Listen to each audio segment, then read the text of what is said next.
Most people believe that it's normal to get weaker with age. But the truth is, for most of us, staying strong is a choice. And in today's video, I'm going to reveal why getting weaker after 50 is far from guaranteed and show you exactly how to reverse it. The common belief is getting older means getting weaker. But I believe that the true problem is disuse, not age. Here are 4 studies that prove my point. A 2021 analysis found significant improvements in strength and performance in older people with sarcopenia after resistance training in every single study that they analysed. The LISA study found that a group of 70-year-olds who strength trained for 1 year not only got stronger, but maintained their strength gains 4 years later. The National Institute of Aging confirms that over 40 years of research suggests that strength training helps to maintain muscle mass, strength and mobility in people over age 65. And even low intensity resistance works. Studies have shown that training at just 45% of your maximum can increase strength and reduce the risk of falls. So all these studies show that a decline with age is not inevitable if you're doing the right things. And this reminds me of a story from our clinic. I saw a lady recently named Janet who came in because she felt like she was losing strength with each passing year. She didn't have any pain, but she just felt weaker and she wasn't really happy with the way she looked. Her friends had told her it's just normal, but she decided to come anyway. Anyway, within 12 weeks of work, we'd built up her strength so much that she said it was the strongest and most mobile she'd felt in many years. So in today's video, I'm going to show you the exact program we gave to my patient that helped her go from weak and wobbly to strong and steady in just 12 weeks. So I'm going to show you the exercises now, but before I do, they're not suitable for everyone, and please avoid any of the ones that cause you pain. The first exercise I gave to my patient, and one that you can use to make sure you don't lose your independence, is the sit to stand with a pause. And I love this exercise because it works on a point of the movement that's super weak for so many people. So a sit to stand movement looks something like this. We do this every day. You might do it 10, 15 times a day without even realizing it. But most people end up using their hands. And when they use their hands and the armrest, they end up losing strength here, the last couple of inches of the movement. And you might find that you're losing strength here because if you try to do it without your hands, you can't control the last couple of inches. That's a bad sign, and it means you're losing strength in a key range for your quads and your glutes. This exercise helps to fix it. So what you're going to do is position yourself with the backs of your legs touching a chair like this. You're going to come a couple of inches forward. You still know the chair is there. There's just a small gap now. You're going to take your hands out the way, and you're going to drop down as slowly as you can, all the way down until you feel your bottom touch the chair. Now you're not sitting, you're just feeling it touch. It's like hovering just a couple of millimeters above it. Hold for a second and then come back up. So you're never actually weight bearing in the chair. You're just allowing the fabric of your trousers to touch that chair, and then you're coming back up. So I'll show you again. So it's down like this.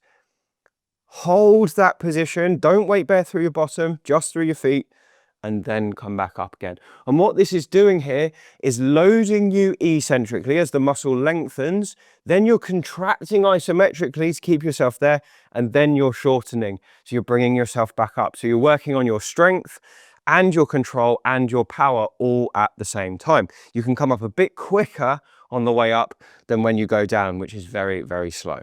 So I'd recommend you do 10, maybe 15 of those in a row. Try and do 3 sets, just a couple of times each week. That will make a huge difference to your strength, and it really helped my patient.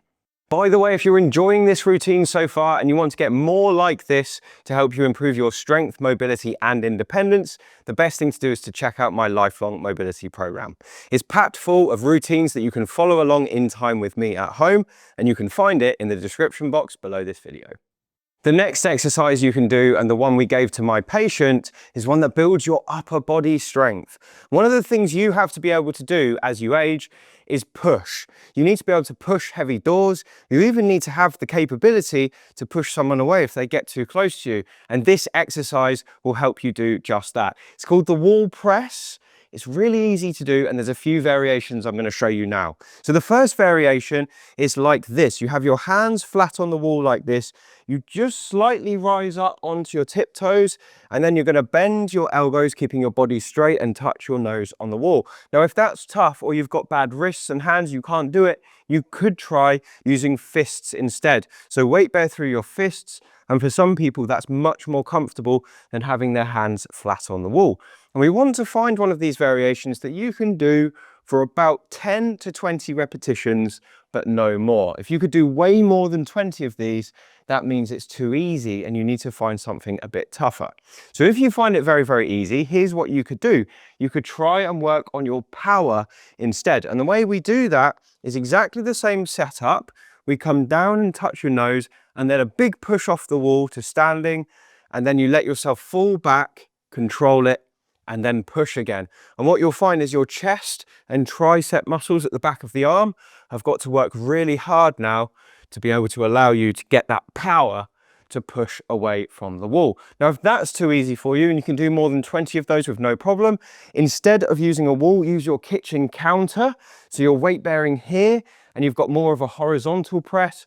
And if that's too easy, you need to be thinking about either knee push-ups or even a full push-up on the floor. There are so many people in my audience that can do proper push-ups or lift heavier weights at the gym. And if that's you, you need to be challenging your muscles to maintain them. There's no point in doing easy exercises because you simply won't improve. So pick out one of those variations. Again, practice it 10 to 20 reps, 3 sets, maybe 2 or 3 times per week. That's a brilliant routine to help you maintain your strength. And by the way, if you're enjoying this video, please do hit the subscribe button. It's just below the video, but it just means that you'll be the first to hear about our videos when they come out. It's totally free. Thank you very much if you do that. The next exercise we gave to my patient, and one that can help you fight off the negative effects of aging, is the heel raise on a step. And I love this exercise because it strengthens these muscles here, your calves. And these are so important for anyone over age 50 because research shows that the calves are responsible for about 70% of your forward propulsion when you walk. And if you don't have strength here, your walking slows down, and slow walking is one of the biggest predictors of poor health in people over the age of 50. So this exercise fixes the problem and makes walking a breeze. Here's what you need to do. So find your bottom step at home. You're going to need something to hold on to, so banisters work really, really well. And you're going to stand on your bottom step like this. So you've got 2 feet on the step and your heels are hanging down off the back of the step. Let them drop down until you start to feel a stretch in your calves. Once you've got that stretch, you're then going to push up onto your tiptoes about 3/4 of the way, or to the top if you prefer, and then slowly, slowly go back to the starting position. So again, with this exercise, we're looking at somewhere between 10 and 20 repetitions. If you can do this really easily, you don't feel any ache whatsoever after you get to 20, you're going to need to make this harder. And you can do that a couple of different ways. One, you could wear a rucksack, or 2, you can start to experiment with one leg. So with the one leg strategy, you can do this. You can go up on 2, take one away, and come back down just using the one, and then repeat like that. So you would do 10 just using your left to go down, and then you would do 10 like this, just using your right to go down. Or the other strategy, if you're super strong, is to just do the whole thing on one leg. So start with one leg, go up onto tiptoes, slowly down, and keep repeating. These can be really tough, and if you're incredibly advanced, you've been doing this for years and you want something tougher, do that, but holding a dumbbell at the same time. I promise you, you'll eventually find one that's hard enough so that you run out of gas before you get to 20 reps. Do 3 sets of that a few times a week, and then we can move on to the next exercise. The final exercise we gave to my patient is one that you can use at home as well to build strength in your quads and your glutes. And I like this exercise because it's a single side exercise, meaning it works just one side of the body and then the other. And that can expose and fix many of the weaknesses we have between our right and our left. We all have them, but if you know where they are, you can fix them, and this exercise will help you. So for this, you just need a bottom step on your staircase or a step like I've got here, and we're going to be doing something called step ups. So you're going to turn and face your step like this. You're going to put one foot on the step, you're going to take your hands out the way, you're going to push up and drive with the other leg, and then very slowly come back down. And you want to repeat this 10 to 20 times on each leg, obviously swapping over after a number of repetitions. And you want to get that nice working ache in your quads and your glutes at the end of the set. Now, if that's very easy for you, you can make it a bit tougher. And I'm going to do that using a dumbbell. So I'm going to hold the dumbbell in my opposite hand. So I've got the left hand dumbbell, right foot on the step, keep a nice upright posture, come up and drive, and then slowly back down. And the reason I've got the dumbbell in the opposite side is because the dumbbell's trying to make me do that. Okay, it's trying to drop me down to one side. So this glute on this side has to contract to pull me back to a straight position. Okay, so it's actually working really hard on this side. It would work if you held the dumbbell in the opposite hand, but you don't get that kind of glute activation that we're looking for here. So holding it here like this is actually going to give you a lot more bang for your buck and get this glute having to work a bit harder to keep you level. Obviously, when you swap legs, swap hands as well. So you've got your left foot on, right hand holding the dumbbell, up and drive. Now, if you can't balance very well, you can hold on here, but try and do this without holding on if it's safe for you to do so. 10 to 20 repetitions on each leg, 3 sets of that a couple of times a week, and that is all you need to fight off many of the negative effects of aging. I hope you found this video useful. If you have, do drop a comment below and let us know. We read all your comments and we really appreciate them. There's another video on the screen right now showing you how to build more strength and remain independent too. And I'll see you again on the next one.